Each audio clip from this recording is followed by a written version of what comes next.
SONA speech ni BBM sa akin ay this is the worst SONA I have ever heard.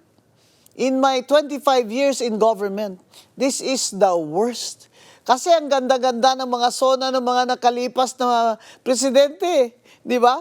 Gusto mo talagang makinig eh. Pero kay BBM, wala po siyang sinagot o nireport sa atin ng magagandang nangyari sa bansa natin dahil last year po ay horrible year ng administrasyon ni BBM.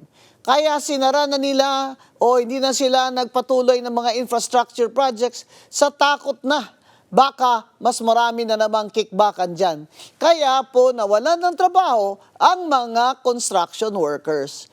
Kaya po naman ang unemployment ngayon dahil sa taas ng dolyar at sa wala ng direct foreign investments, kalahati na lang ang bagsak ng direct foreign investments, ay wala na pong bagong trabaho. Kaya 2.5 million ang Pilipinong walang trabaho ngayon at sa unemployed ay baka nasa range ng 6 million to 10 million ang mga nagtatrabaho lang na part-time.